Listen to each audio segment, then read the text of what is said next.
Good evening, everyone. We continue our study at the end of the book of Second Kings. We are now in verse 8. Verse 8 begins this way. And on the seventh day of the fifth month, which is the 19th year of King Nebuchadnezzar, king of Babylon, the general or the executioner called Nebuzaradan, the captain of the bodyguards, or the executioner. And most of the understanding of this word gives us a more intense description as the chief executioner.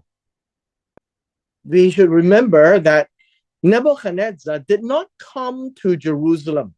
He sends the general, the chief executioner called Nebuzaradan, and Nebuchadnezzar was actually in Rivla, where what we call the modern day Antioch at the south of Turkey. It says here that he is a servant of the king of Babylon, and he came to Jerusalem. Just to remind us, the army had actually breached the wall. So the start of the siege, then the actual breaching of the wall, 17th day of the fourth month, and now on the seventh day of the fifth month, they came in. Now, one of the things that we need to remember, these are all the dates that's given, and it's something that it's for us to recall. So we have the seventh day of the fifth month, and this is in verse 8. This is an indication of when Nebuzaradan came to Jerusalem. It is to signify that he came there, but he has not yet done anything. And so in verse 9, we have these words written, and this would be, and then he burned the house of the Lord. And this date is actually 2 days after the ninth day of the fifth month. And this is also a fast day.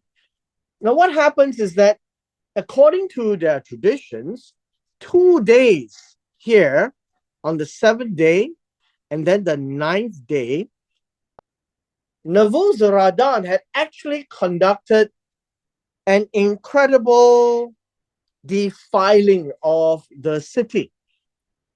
And he has to complete that defiling, and then only he burned the temple. And so the day the temple was burned was the ninth day of Av, which is the fifth month. And he burned not only the house of God, the king's house, all the houses of Jerusalem, and every great house he burned with fire. Now, every great house may also depict the houses of great men or men who may be devoted to God. Verse 10, and all the army of the Chaldeans who were with the chief executioner did the unthinkable, tore down the walls around Jerusalem. Now, the walls have nothing to do with the conquest, but because it was so difficult to conquer Jerusalem, the walls had to come down. This is to signify that they have no more protection. And so walls cannot protect them. God cannot protect them. These are all very symbolic, besides the desecration of the house of God, destroying all the walls and burning all the major buildings. He desecrated the people. The people, both great and small. Now, these were all important for us to understand, because this particular event was actually recorded in Second Chronicles chapter 36. Second Chronicles chapter 36. It's a parallel passage, but this Second Chronicles chapter 36 is recording what was at the time of Ezra when they look back. And so Second Chronicles was actually a recollection of what transpired at this point in time. Again, I also want to point out to you that the significance of the walls is important because after 70 years, they came back to rebuild the temple, but also to rebuild the walls. And so at this juncture, it is necessary for us to bear in mind, put a bookmark in our minds that the return to Jerusalem 70 years down the road requires them to rebuild the walls of Jerusalem so that there is protection for people in the city. At the same time, the house of the Lord, the temple, was also rebuilt.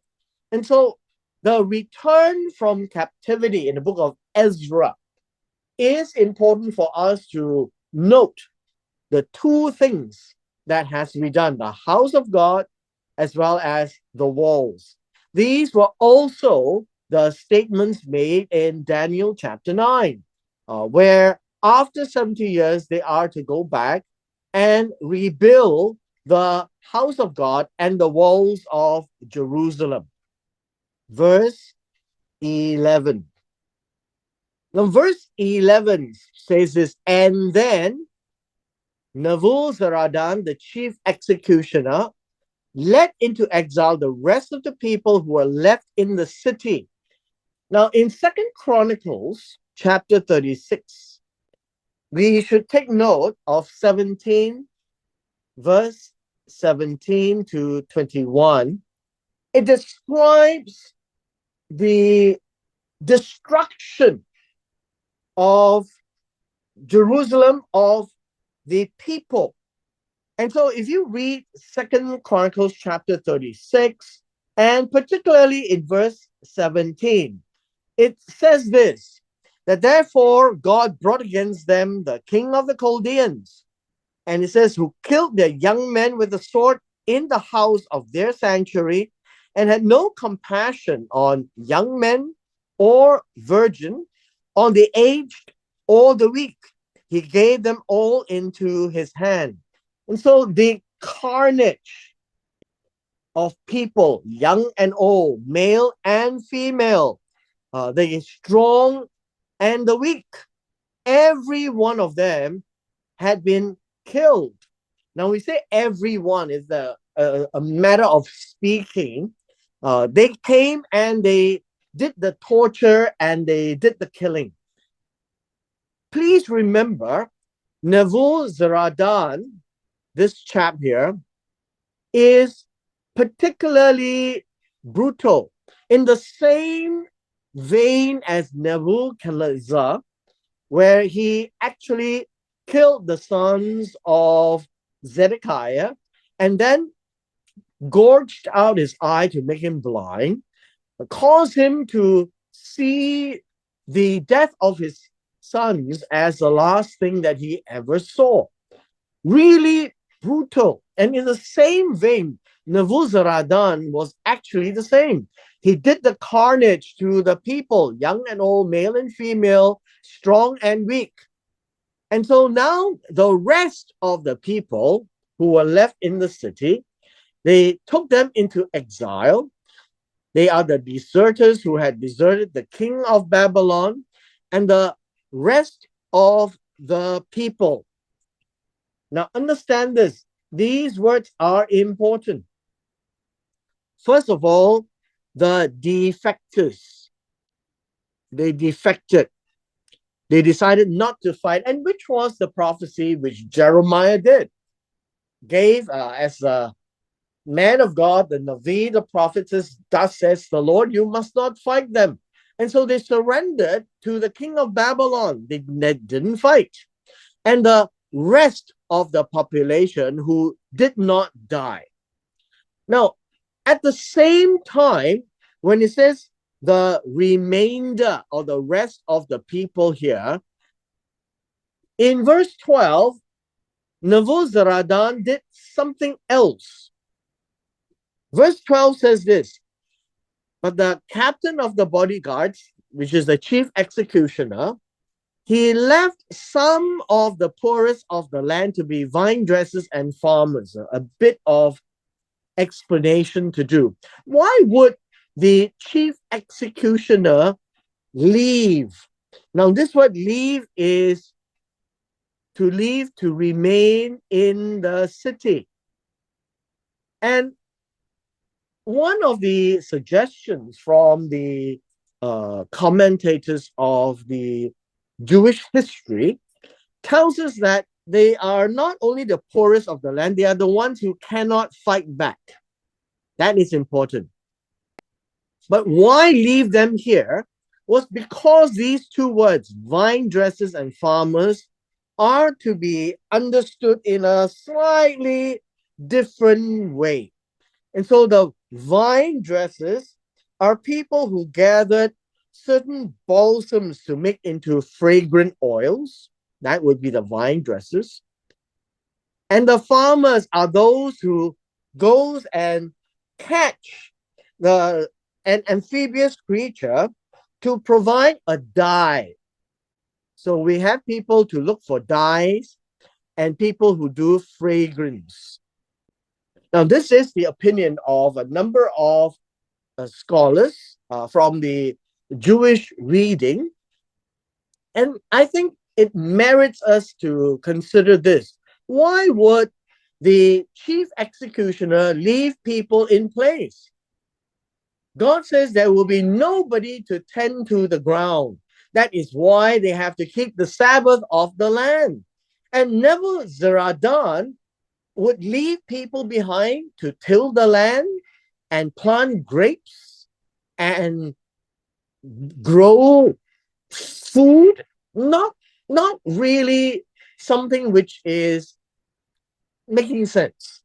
And so they were thinking, if everyone was to be taken into exile, and we're talking about Jerusalem here, the rest of them who were not in Jerusalem were the ones who were left behind to do something specific, a specialized work, so that it benefits Babylon.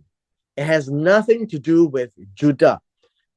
And that is something that is worth our consideration, which makes a lot of sense. And so the translation of vine dressers and farmers may not be as accurate as we would want it to be. It would be something to do with fragrance and something to do with dye, that these people were specialists in their job and they would produce it for Babylon. And the rest would be brought back to Babylon anyways. Verse 13. Now, verse 13 tells us this. And the Chaldeans smash into pieces the copper. Now, every time you read the word bronze, it should read copper. Copper is what they wanted, the metal, not bronze. The copper pillars which were in the house of the Lord, and the stands and the copper sea which were in the house of the Lord, and carried the copper to Babylon. We should read all this in 1 Kings chapter 7, which it describes what Solomon did as he built the temple of God. Verse 14, including the pots, the shovels, these would be the musical instruments, not shears, right?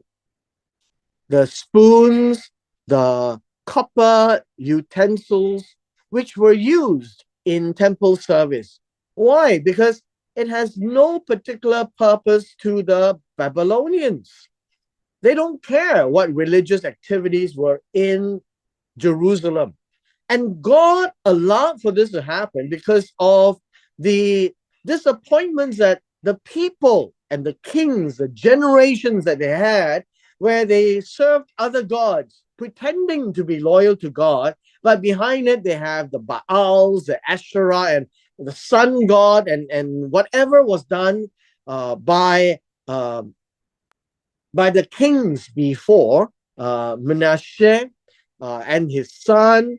And although they were attempting to fix the society, apparently the society has become unfixable, and God had given them up to the king of the Chaldeans. Verse 15 also tells us the chief executioner also took away the censers, the fire pans, the basins, which was made of gold and silver. First Kings 7 will tell us a lot about these. Verse 16 says the two pillars, and these would be the two pillars in the front of the temple. The one sea, and that would be the basin, the wash basin, and the stands which Solomon had made for the house of the Lord. These are the base of the wash basins. The copper of all these articles was too heavy to weigh, meaning you can't give a weight to it. Verse 17. Why? Because the height of one of the pillars was at least 18 cubits, and the bronze capital on top of the pillar was very big. The height of the capital was 3 cubits. The lattice work and those little pomegranates on the capital all round were all of copper. There was a lot of copper. The second pillar was exactly the same. Now remember, this was actually in the front of the temple. And so if you have the temple, and you can see this, we have the capital and the bronze pillars and then the flooring. The entire piece is made of copper. Now, we begin to understand when they burned down the temple, it wasn't done on the seventh day of the fifth month.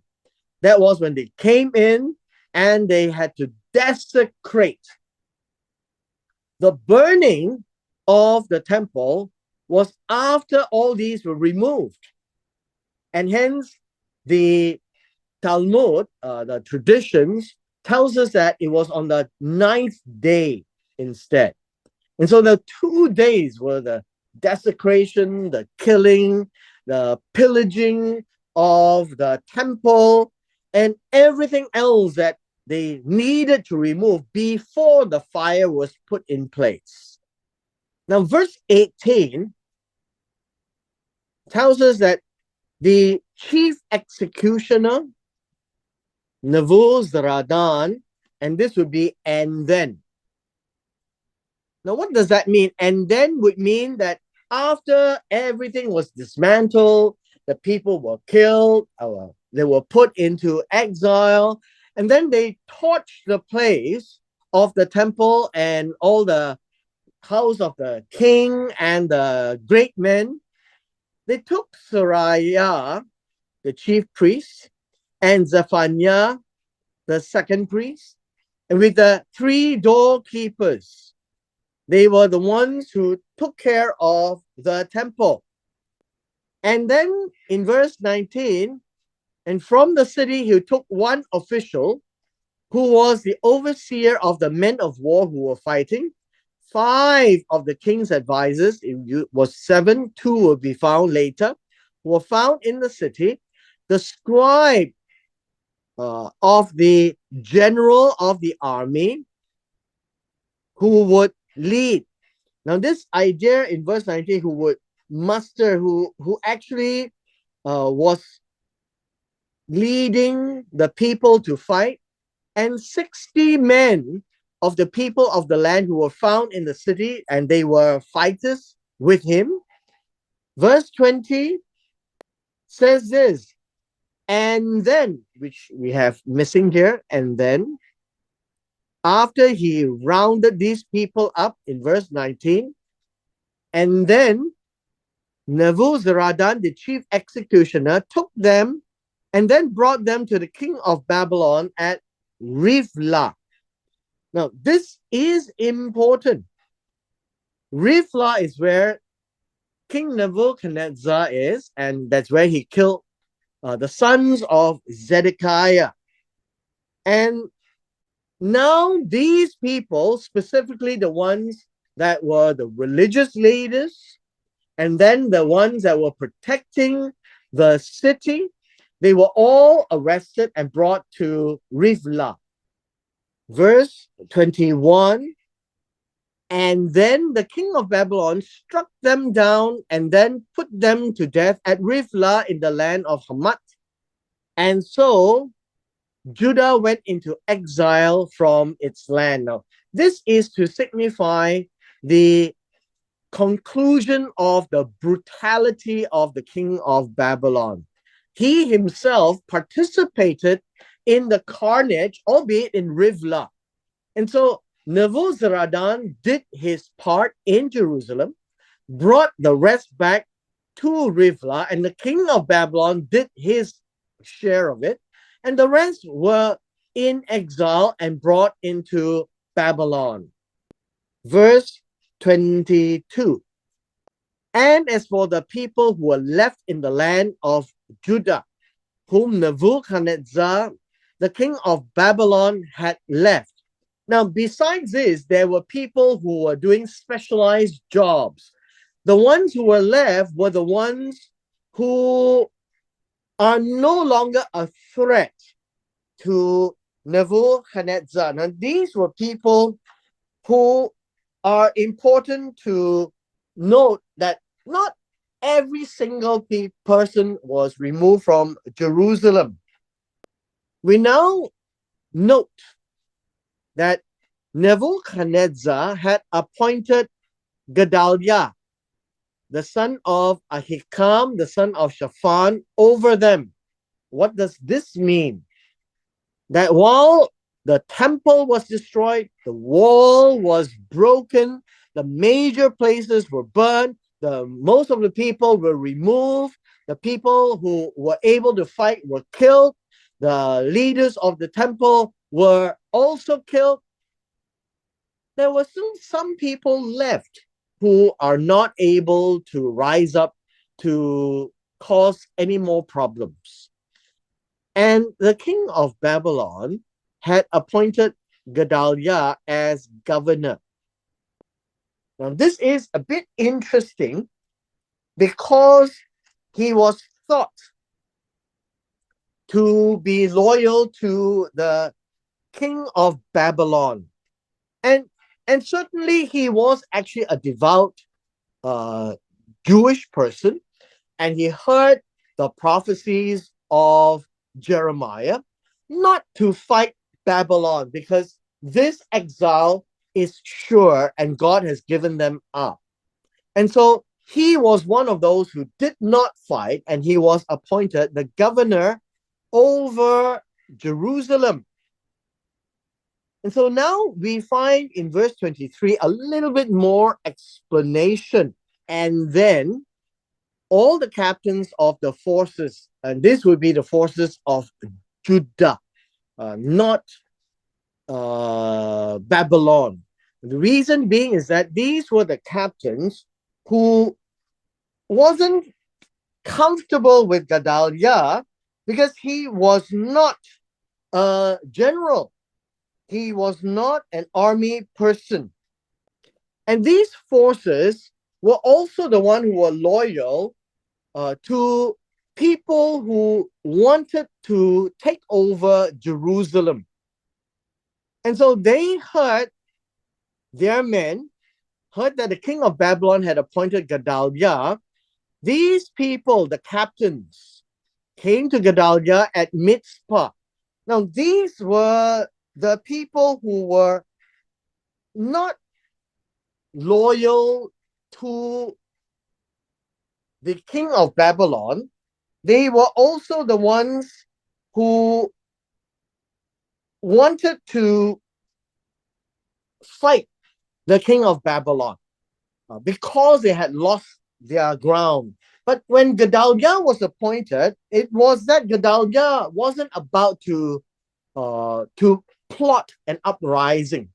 Now we have these people who actually were described by name, in this case, Ishmael, the son of Nathaniah, Yohanan, which is John, the son of Kareach, Sariah, the son of Tahumeth, the Neto Fatih, and Yaazaniah, the son of Maakati, they and their men. Now, these were the ones who were not happy with the appointment of Gedaliah, mainly because they note that Gedaliah was not about to plot an uprising.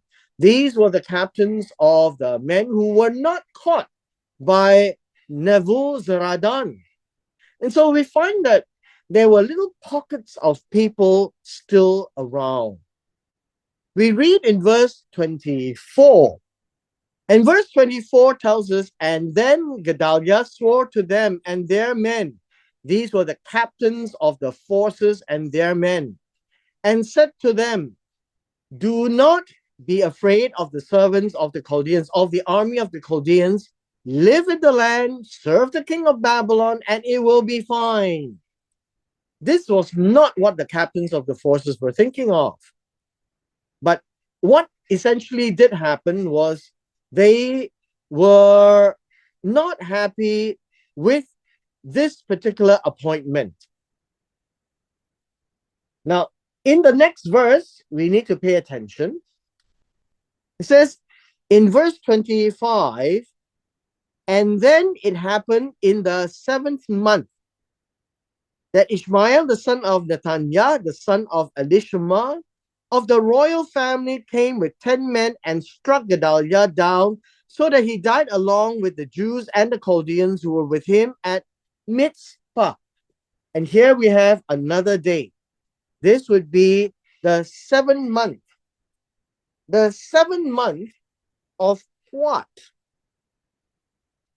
We are told that this was actually the 7th month, and that would be Tishrei. This would be this month.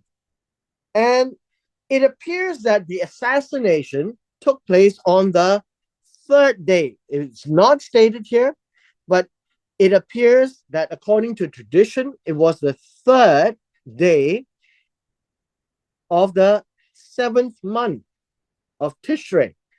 The 1st and 2nd day were the Yom Teruah, that is also the Rosh Hashanah. So we also see that this day is also a fast day, the death of Gedaliah. And hence we now have 4 particular fast days. 1, 2, 17th day of the 4th month. The 3rd one is the burning of the temple, the 9th day of the 5th month. And the 4th fast was the 3rd day of the 7th month. So the beginning of the siege, the breach of the wall, the burning of the temple of God, and the assassination of Gedaliah, 4 fast days. That is what I had tried to put here. And they remember these days as very sad days. That's why they are the days of a fast. One of the things that I'm trying to help us understand is that the end of the history of the Jewish state, which is the southern kingdom, the kingdom of Judah, beginning with Zedekiah, the city itself, the people who were killed, the temple that was destroyed, burned, the things that were looted and taken away, people going into exile, many died, and the ones left were the ones that they thought that would not be able to fight Babylon and to serve Babylon along the way. And that was not going to happen because there were people who weren't happy with the Chaldea. So four major events that resulted in 4 fast days became part and parcel of the life of the Jewish people when they went into exile and returned to the land until today. And so these are the days that they are remembering. And with this, we come to the end, but this is not the end of Second Kings yet. Tomorrow, we will wrap up Second Kings and we'll do a close and a summary of some of the key points that we need to draw our attention to with regards to Second Kings. And with this, we come to the end of our session today.